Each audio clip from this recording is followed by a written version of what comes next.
All right, welcome back. So you're watching Liquid Lunch. We're just breezing through hour two here on a Friday, and lots going on in the country, lots going on in New York City. But it seems like COVID is out of the headlines. It's no longer the big news of the day. If you're a protester, there's no more social distancing.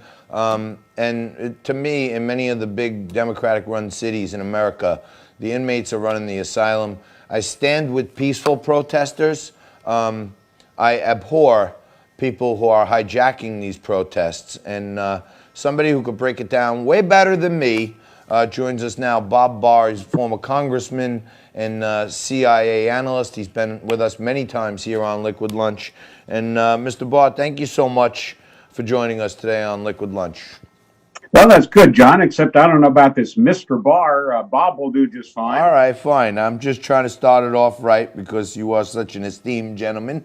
But you wrote this op-ed, and one of the things that caught my eye right away that I didn't think of was that it's your contention that we'll find out soon that many of these agitators were of the same group of agitators who started the Occupy movement back, here in New York City way back.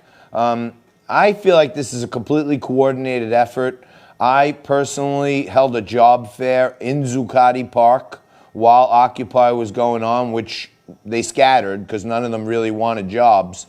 But I see great organization, not great in the terms of great, but I see a great deal of organization. What do you think is really happening here? There is a great deal of organization. These things don't happen just by chance. And some of the videos, and you've probably seen them as well, John, some of the videos that have been taken by participants especially show individuals, and they're always dressed in black. Sometimes they wear masks, sometimes they pull the mask down, because what they're doing is they're running around like a little Smurf, directing where to put barriers, where to take down barriers, where to go, when to go. And the message that is being delivered is identical in many respects. I mean, heck, they could take the same signs that they used in the Occupy movement several years ago and use them today. Maybe they are. It's anti-free enterprise, anti-capitalist, anti-establishment. And I see a lot of Antifa as well in what's going on here, John. Yeah, I'm with you. We covered it yesterday. We played some video from Project Veritas, where they got one of their undercover journalists in as as an applicant to join the Antifa Open Society movement, and they're flat out talking to these kids that they're brainwashing. They're telling them, hey, go for the eyeballs. It's a vulnerable place. It incapacitates someone. If you hit someone in hand-to-hand combat and knock them down, that's not good enough. Totally destroy your enemy. It's like they're teaching these kids, they have like codes in different colors. You said it right. The people that are in all black with hoods and black bandanas where you could barely even see their eyes, in most of the videos, they're the ones that are doing the initial orchestrated agitating. And then it's part of their plan to foment these kids who weren't really there to do that.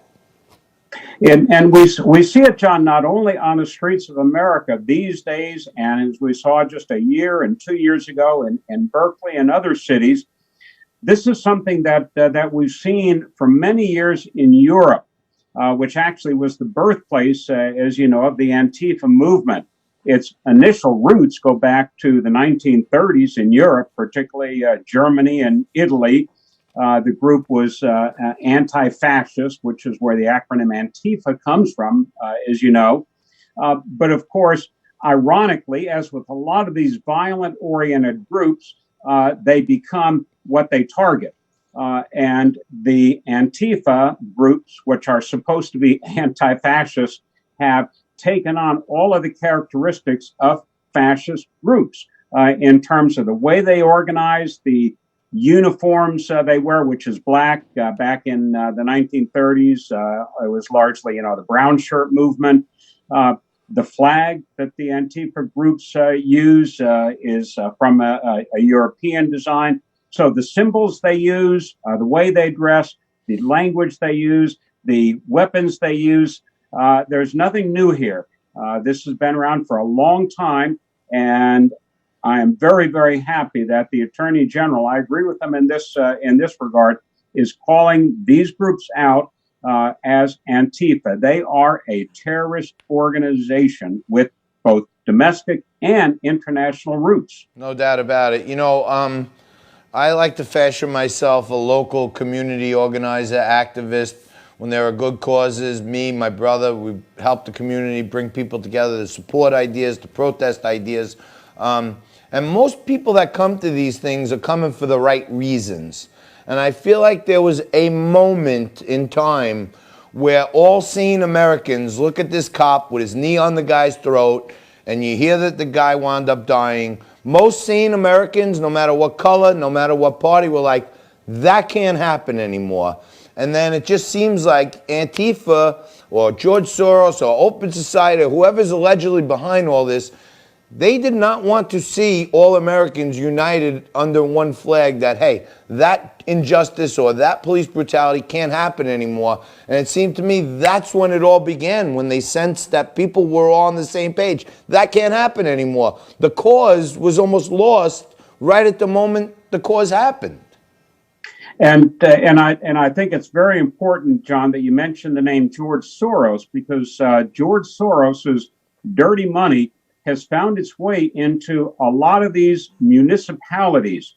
George Soros, over the last 2-3 election cycles, has been putting huge amounts of money into electing these, what I call soft prosecutors in these major cities, Chicago, Houston, Dallas, Baltimore, and so forth. Prosecutors that openly, publicly say, I, as the prosecutor, am not going to prosecute property crimes. Well, gee, what message does that send, John, to these looters and these rioters? One, that they won't be prosecuted. And secondly, even if they're caught or arrested by a police officer who doesn't adhere to the prosecutor's softness, they're going to get bail. So this is another serious problem. And you're right, Soros is behind it. Yeah, and that's an amazing point. I've been doing a lot of reading on that, but it sure seems like Soros's money getting into a lot of Democratic state legislatures and even municipal elections for DAs and prosecutors. We got these crazy bail reform laws now that if you're a protester, you break a window, you burn a cop car on fire, if you're in any of the sanctuary cities, they process you, they fingerprint you, you're released on zero cash bail. There's really no deterrent to keep them from doing this over and over again. It encourages recidivism. It encourages lawlessness. And one of the other roots, I think, John, of what we're seeing nowadays with these rioters who are acting with impunity is what we saw, and we might have talked about this last year, with these what were young men, teenagers, dousing police officers with water, and the police doing nothing. They just sort of passively and meekly accepted it. That also sent a very important message to these thugs, and that is that you can humiliate the police, you can push the police around, and they won't respond. Yeah, no, it's sure scary. Hey, Bob, I think you might have clicked your camera off. We still hear you? I don't know if you shut your video by accident. Oh, there you are. Okay, very good. I didn't touch it. The stupid machine goes in and out. I apologize for that. No, that's okay. Listen, your commentary is the best, but my mom actually posted something on social media yesterday. It's like a collection of 3 circles, and it's talking about, I stand with good cops, I stand with peaceful protesters, and I stand against police brutality. And I think there's probably a huge cross-section of the country that for once agreed on simple tenets like that. And this thing kind of lost sight of Derek Chauvin going to jail and, the charges being second-degree murder. And now it's about this bigger injustice movement. Did they lose the cause? And if in fact, these what were initially protesters, if in fact, John, their real goal was to see that justice was done for George for George Floyd, then it is being done.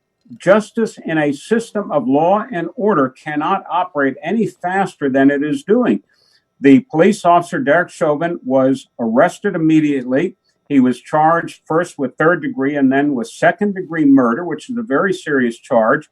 And within a week, the other three officers who failed to stop him were charged also. Yep. I mean, how can things operate more quickly than that if you're interested in justice? I'm with you. Which they aren't. But hey, Bob, we're gonna have to leave it there. Thank you so much. We'll have you back on anytime you want. You're a great guest, and I really appreciate your insights on this stuff. Look forward to it. Talk to you soon. Have a great weekend. Back with more Liquid Lunch right after this.